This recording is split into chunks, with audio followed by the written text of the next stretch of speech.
কেমন আছো তোমরা? আশা করি সবাই ভালো আছো। খুব ঠান্ডা পড়েছে আর ঠান্ডার মধ্যে গরমা গরম চা না হলে কিন্তু ঠিক জমে না। আর তাই আমার মন একদম চা চা করছিল, তাই আমি চলে এসেছি একদম মাটির ভাঁড়ে চা নিয়ে। ধোয়া উঠছে, দেখতে পাচ্ছেন, খুব সুন্দর চা। মাটির ভাঁড়ে চা খাওয়ার কিন্তু স্বাদই আলাদা। আর যেমন ঠান্ডা পড়েছে, চারিদিকে কুয়াশা, আর এই ঠান্ডার মধ্যে গরমা গরম চা একদম জমে যায়। সন্ধেবেলায় এই চায়ের সাথে কিন্তু টা দরকার। শুধু চা খেলে কিন্তু বাঙালির মন ঠিক হয় না। চা তো খাচ্ছি, টাও খাবো।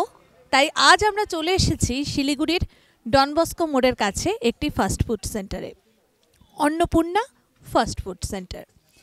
আমি খুঁজছিলাম কোথায় কি খাওয়া যায়। চা করছিল।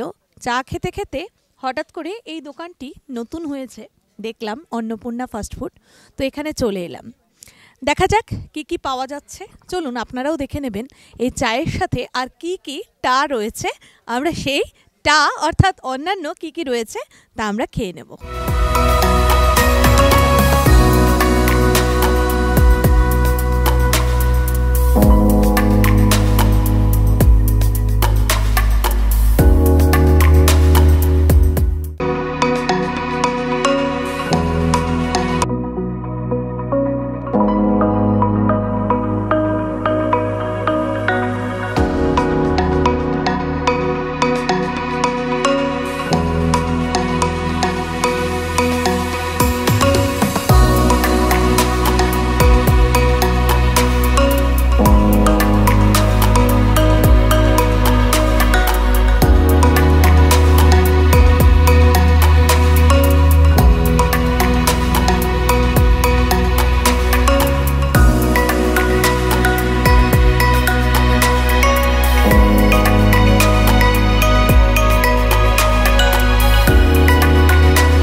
চা তো খাওয়া হয়ে গেল। এবার আমি যেমনটা বলেছিলাম, চায়ের সাথে টা না হলে কিন্তু শীতের বিকেলে ঠিক মন ভালো লাগে না। তো কি কি টা রয়েছে আমরা শুনে নিচ্ছি। আচ্ছা দিদি, क्या क्या अवेलेबल है आपका इधर में? मेरे यहाँ पे बन मोमो है और समोसा है, चाउमीन है और वाई वाई है, मैगी है, आपका चीज़ बन मोमो हो जाएगा, सब कुछ है। और स्पेशल क्या आइटम? स्पेशल आपका समोसा चाट होगा और बन मोमो हो जाएगा, चीज़ बन मोमो। अच्छा, समोसा चाट ये कैसा होता है? टेस्टी है, खा के देखिए। আচ্ছা, সমোসা চাট, এটা কিন্তু খেতে খুব ইচ্ছে হচ্ছে। ঠিক কেমন হয় খেতে আপনাদেরও জানতে ইচ্ছে তো? তাহলে এই সমোসা চাট কিন্তু পেয়ে যাবেন ডন বস্কো মোড়ের একদম কাছে অন্নপূর্ণা ফাস্টফুডে। আমরা এখন সমোসা চাট খেয়ে নেব এবং তার সাথে আরও একটি বললো বান মোমো কিন্তু খেয়ে নেব। চলুন দেখে নিই সে প্রিপারেশনটা কিভাবে এই দিদি বানান।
আমি তো অর্ডার করেছিলাম বান মোমো এবং তার সাথে অর্ডার করেছিলাম সামোসা চাট।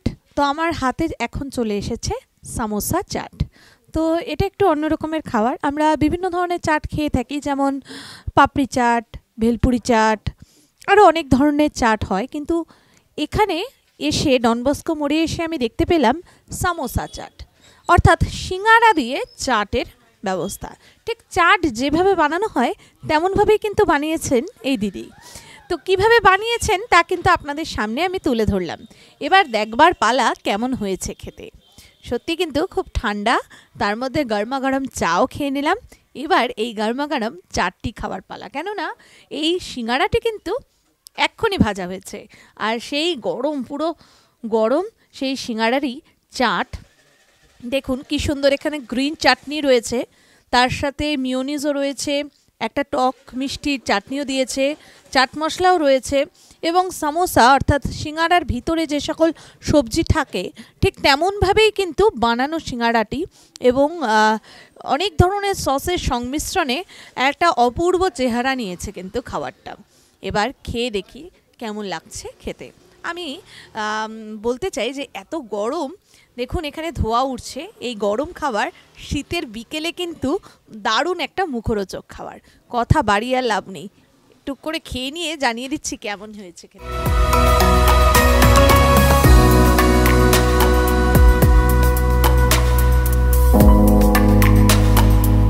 বেশ ভালো, ঝালও হয়েছে কিন্তু, কেননা এখানে গ্রিন চাটনিটা ঝাল চাটনি, ঝাল, টক, মিষ্টি, মিওনিজ সব মিলেমিশে একাকার, দারুণ হয়েছে।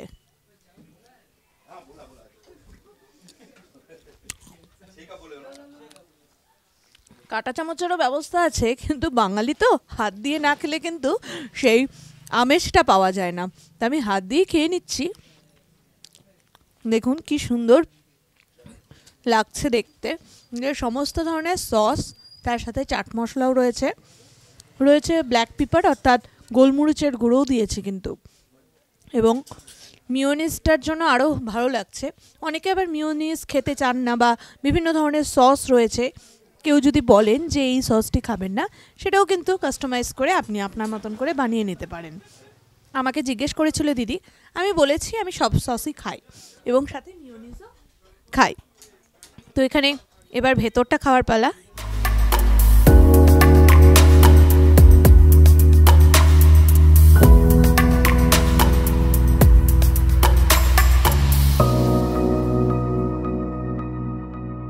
ছোটোবেলার কথা মনে পড়ে যাচ্ছে।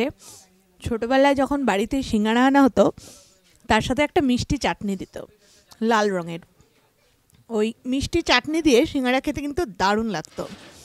যদিও এখন সিঙ্গাড়াটা কম খাওয়া হচ্ছিল, কিন্তু এখানে সিঙ্গাড়ার এই চাট কিন্তু সেই ছোটোবেলার কথা আবার মনে পড়িয়ে দিচ্ছে।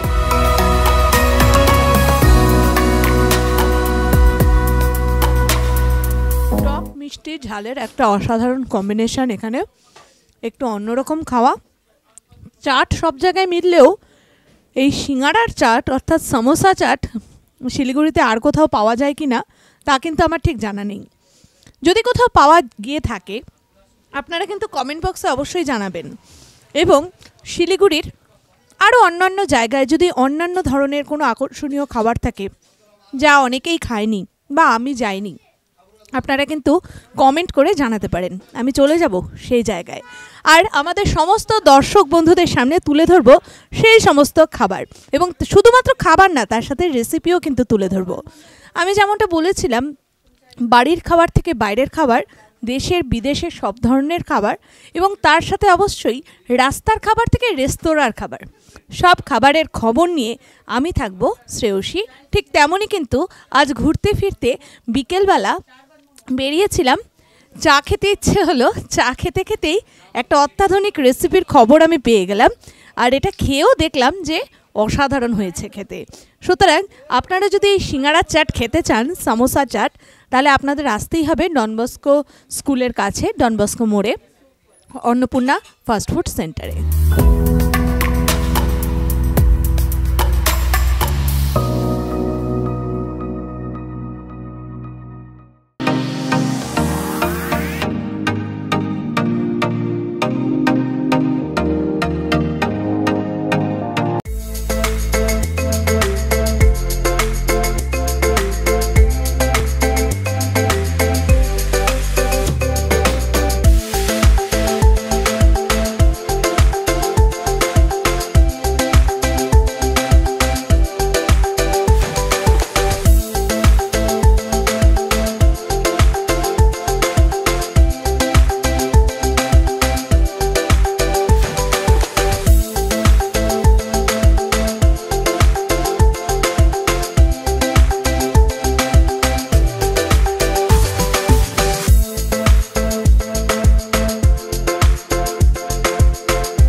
হাতে চলে এসেছে গরমা গরম বান মোমো।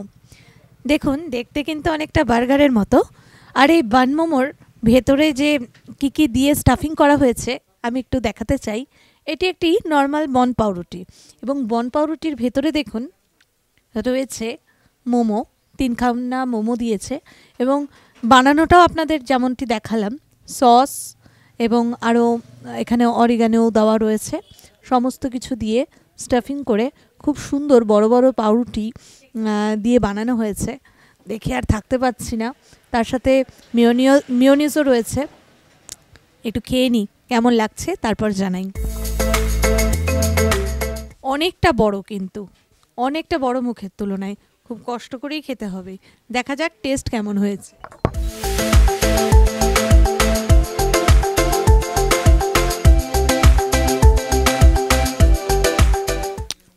শীতকালের বিকেলে এরকম গরম গরম যদি খাবার আসে তবে কার না ভালো লাগে। দারুণ জিনিস।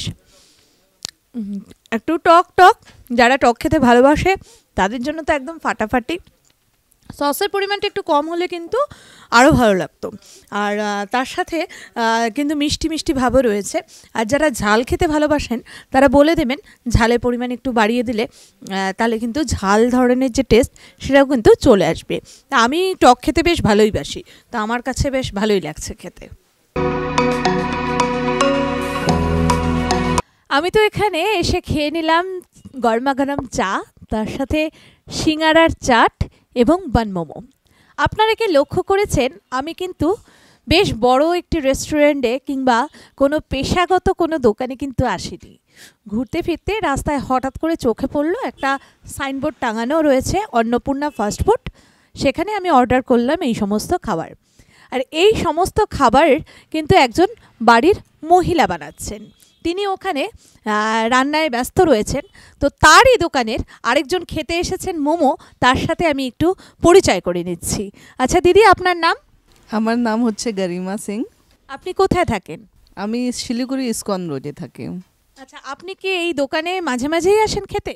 হ্যাঁ, আমি এইদিকে টিউশনে আসি, তো এখানে মাঝে মাঝেই আসি। আচ্ছা, আপনি কি নিয়েছেন? আমি নিয়েছিলাম 1 প্লেট ম্যাগি নিয়েছিলাম, তারপরে এখানে মোমোটা খুব আমার ভালো লাগে বলে আমি এখানে মোমো নিয়েছি। কত করে দাম হলো? মোমো এখানে আপনার 40 টাকা প্লেট, 8 পিস দেয় এনারা। কেমন লাগছে খেতে? আমার তো এখানকার মোমো, ভেজ মোমো স্পেশালি খুব ভালো লাগে। অনেকই জায়গায় আমি ভেজ মোমো খেয়েছি, কিন্তু এখানকার ভেজ মোমোটা আমার খুবই ভালো লাগে। মানে বাড়ির হাতের স্বাদ পান নাকি? হ্যাঁ, একদম। আমরা কিন্তু গরিমাজির সাথে কথা বলে নিলাম আর জেনে নিলাম তিনি কিন্তু এখানেই টিউশন পড়াতে আসেন, আর তখনই কিন্তু যাবার সময় এখান থেকে খেয়ে নেন বিভিন্ন ধরনের ফাস্টফুড। আমরা পেয়ে গেছি এই দিদিকে। আচ্ছা, আপনার নাম? পূজা আমার নাম। আচ্ছা, আপনার এখানে তো অনেক ধরনের খাবার দেখলাম, খাবারগুলো বেশ সুস্বাদুও বটে। তো এই যে ইন্সপিরেশন কোথা থেকে মনে হলো যে হঠাৎ করে যে একটা দোকান খুলি, বা একটা দোকান কি কোথা থেকে শিখলেন এই মোমো টোমো বানানো, বা কেনই বা ইচ্ছে হলো? এই হাউসওয়াইফ বসে বসে কি করব, সেই জন্য একটু ভাবলাম কি করি নিজের কিছু। তো খুদ কা কুছ পেহচান ভি হো যায়। জি হ্যাঁ জি। আর এখানে বিক্রি কেমন হচ্ছে? ভালো, খুবই ভালো। বিক্রি বেশ ভালোই হচ্ছে। তাহলে কিন্তু ওনার সাথে, আর এই যে আমরা এখানে আমরা যে লোকেশনে রয়েছি ডন বস্কো মোড়ের কাছে, ডন বস্কো স্কুলে গেটের একদম একটু এগিয়েই ডান দিকে গলির মধ্যে এই অন্নপূর্ণা ফাস্টফুড। এখানে আশেপাশে তো বেশ কয়েকটি কলেজ স্কুলও রয়েছে, তো সেখানকার স্টুডেন্টরা কিংবা আরও অন্যান্য জায়গার কাস্টমারও এখানে আসে? হ্যাঁ হ্যাঁ, সবাই আসে এখানে। স্টুডেন্ট আছে, কলেজ টিচাররা আছে, সবাই আসেন। পূজা দিদি কিন্তু সত্যি নিজের ঘরের কাজকর্ম সামলে তারপর এইসব মোমো এবং সিঙ্গারা, বান মোমো এই সমস্ত কিছু প্রিপারেশন করেন এবং নিয়ে আসেন আমাদের সকলের জন্য। তো একটা খুব সুন্দর, অনেক থ্যাংক ইউ, ধন্যবাদ। এবং দর্শক বন্ধুদের কাছে আমি এটাই বলতে চাই যে এই পূজা দিদির মতন আপনারা সকলে কিন্তু যারা বাড়িতে বসে আছেন তারাও কিন্তু খুলে নিতে পারেন ছোট্ট একটি দোকান, এবং কমেন্টে জানাতে পারেন সেই সব দোকানের নাম। আমি চলে যাব আপনার সেই সমস্ত দোকানে। আমি যেমনটি বলেছিলাম সব ধরনের দোকানে যাব, শুধুমাত্র দোকান নয় বাড়ির খাবারও কিন্তু দেখাবো। তাই বাড়িতেও যদি নতুনত্ব কোনো রেসিপি থাকে আমার সাথে যোগাযোগ করুন, আমি চলে যাব আপনার রান্নাঘরে। সিসিএন পরিচালিত এই অনুষ্ঠানটির নাম খাবারের খোঁজে শ্রেয়সীর সাথে। দেখতে ভুলবেন না, সঙ্গে থাকুন, ভালো থাকবেন। আজকের মতো আমরা এখানেই শেষ করতে বাধ্য হচ্ছি, কেননা সময় কিন্তু ঘড়ির কাঁটা বলছে একদম শেষের দিকে। আবার দেখা হবে অন্য কোনো খাবারের সন্ধানে, অন্য কোনো খাবারের জায়গায়, অন্য কোনো লোকেশনে আপনাদের সাথে আমার। ততদিন অবধি আপনারা ভালো থাকবেন, আশা করি আমিও ভালো থাকবো এবং আবারও আমাদের সকলের আবার দেখা হবে।